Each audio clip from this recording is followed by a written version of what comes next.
मौनी अमावस्या का दिन तारीख 29 जनवरी साल 2025, समय रात के करीबन 1 से 2 बजे के बीच महाकुंभ से खबर आती है कि भगदड़ मची है। भगदड़ ऐसी कि कई लोगों के घायल होने की खबर सामने आती है। आशंका जताई जाती है कि 15 से 18 लोगों की मौत हुई है। खैर, महाकुंभ में हालात अब नियंत्रण में हैं। लेकिन क्या आप जानते हैं, कुंभ मेले में इससे पहले भी ऐसी भगदड़ की घटनाएं सामने आई हैं। तारीख 3 फरवरी साल 1954 का सुबह करीबन 8 बजे के आसपास का वक्त रहा होगा, जब प्रयागराज में लगे कुंभ मेले में मौनी अमावस्या के दिन लाखों की भीड़ उमड़ी थी। अचानक कुछ अफवाहें पैदा होती हैं और भगदड़ मचती है। 45 मिनट तक चले मौत के तांडव में करीब 800 श्रद्धालुओं की मौत की खबर उस समय सामने आती है। चलिए आपको ये पूरी कहानी समझाते हैं विस्तार से, आजादी के बाद लगे पहले महाकुंभ की। साथ ही जानेंगे कि आखिर इन हादसों के पीछे क्या वजह होती है।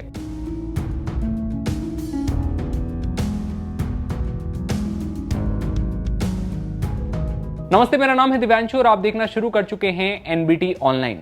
1954 में 2 और 3 फरवरी की दरमियानी रात को गंगा में अचानक पानी का लेवल बढ़ जाता है। संगम किनारे साधु संतों के आश्रम में पानी पहुंचने लगता है। घटना से लोग घबराते हैं और अफरा तफरी से भगदड़ मच जाती है। 1954 से पहले भी कुंभ मेले में भगदड़ मची थी।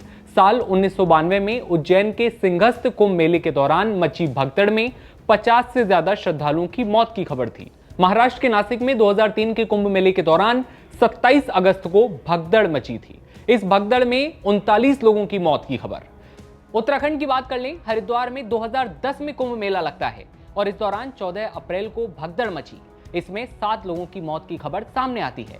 इसी तरह प्रयागराज में साल 2013 में कुंभ मेले का आयोजन होता है। घटना मौनी अमावस्या पर 10 फरवरी को अमृत स्नान के दौरान घटी। प्रयागराज रेलवे स्टेशन पर मची भगदड़ में 36 लोगों की मौत की खबर उस वक्त आई थी। अब बात करते हैं आजाद भारत के सबसे पहले कुंभ मेले की। यह भारत की स्वतंत्रता के बाद पहला कुंभ मेला भी था। इस वजह से भी बड़ी संख्या में लोग उस वक्त इलाहाबाद पहुंचे थे। कुंभ का अंतर्राष्ट्रीयकरण भी तत्कालीन प्रधानमंत्री जवाहरलाल नेहरू ने ही किया था। इस मौके को लेकर देश विदेश में नेहरू के कई लेख भी छपे।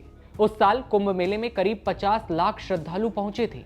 कहा जाता है कि 1954 में कुंभ में तत्कालीन प्रधानमंत्री पंडित जवाहरलाल नेहरू भी शामिल हुए थे। अमावस्या के एक दिन पहले नेहरू पहुंचते हैं। उन्होंने संगम में स्नान किया, लेकिन उसी दिन वो तैयारियों से संतुष्ट होकर वापस लौटते हैं। जब भगदड़ मची तो उसके बाद नेहरू ने न्यायमूर्ति कमलाकांत वर्मा की अध्यक्षता में जांच कमेटी बनाई। हादसे के बाद नेहरू ने नेताओं और अति विशिष्ट लोगों से स्नान पर्वों पर कुंभ में न जाने की अपील की। उस घटना के बाद से अब तक कुंभ में भगदड़ नहीं मची थी। प्रयागराज में गंगा के किनारे बसे दारागंज निवासी एक व्यक्ति, जिनकी उम्र करीब 83 साल है, वो बताते हैं कि 1954 में मौनी अमावस्या के उस स्नान पर्व पर हुए हादसे को उन्होंने अपनी आंखों से देखा।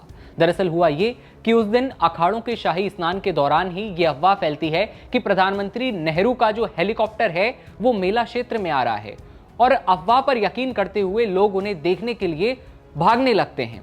इस अफरा तफरी में कुछ नागा साधुओं ने गुस्से में आकर चिमटों से हमला बोला, जिनके वीडियो आप अभी भी देखते हैं। ऐसे वीडियो आते हैं और ऐसे में अफरा तफरी का माहौल बसता है। भगदड़ यानी मौत का तांडव करीब 45 मिनट तक चलता रहा और इसके कुछ ही समय बाद भीड़ खुद नियंत्रित हो जाती है। हालात सामान्य होते हैं। आपको बता दें कि भगदड़ के बाद जो आंकड़े आए वो सब अलग अलग थे। द गार्जियन ने बताया कि 800 से ज्यादा लोग मारे गए और 100 से ज्यादा लोग घायल हुए। वहीं द टाइम्स ने बताया कि कम से कम 350 लोग कुचले गए और डूब गए, 200 लोग लापता बताए गए और 2000 से ज्यादा घायल हुए। किताब law and order in India के मुताबिक 500 से ज्यादा लोग मारे गए। अब बात करते हैं भगदड़ के पीछे आखिर वजह क्या रही थी। 1954 के कुंभ मेले के मौके पर राजनेता भारत की स्वतंत्रता के बाद जनता से जुड़ने के लिए पहुंचे हुए थे।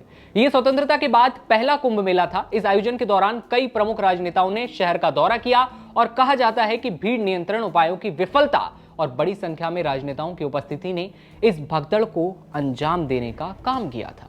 इसके अलावा भगदड़ की उस घटना में योगदान देने वाला एक और प्रमुख कारण जो कि सामने आता है, गंगा नदी ने अपना मार्ग बदल दिया था। वो तटबंध और शहर के करीब आ गई थी, जिससे धीरे धीरे भगदड़ मचती है। लोग डर जाते हैं और माहौल भगदड़ वाला हो जाता है। भारत के इतिहास में सबसे खराब भगदड़ हादसे के बाद गठित न्यायिक जांच आयोग का नेतृत्व न्यायमूर्ति कमलाकांत वर्मा ने किया और इसकी सिफारिशें आने वाले दशकों में भविष्य के आयोजनों के बेहतर प्रदर्शन का आधार बनी। ये त्रासदी मेला योजनाकारों और जिला प्रशासकों के लिए एक गंभीर चेतावनी के रूप में मानी जाती है।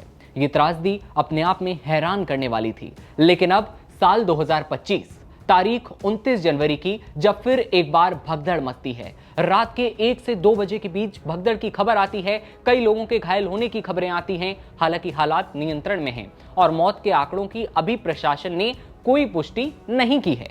और इस तरह की खबरें जब आती हैं तो एक ही आवाज उठती है कि आखिर भगदड़ के पीछे जिम्मेदार कौन। 2025 से पहले भी कुंभ में मची है भगदड़, जिसको लेकर अलग अलग जो आंकड़े थे, अलग अलग बातें थीं, जितने भी कुंभ थे आजादी के बाद के, वो हमने आपको बताए। वीडियो पर आपकी क्या राय है कमेंट सेक्शन में जरूर बताइएगा। कैमरे के पीछे मेरे साथी हैं रोहित, मैं आपके साथ दिव्यांशु राठौड़। देश दुनिया की तमाम खबरों के लिए आप बने रहिए एनबीटी ऑनलाइन के साथ। नमस्कार।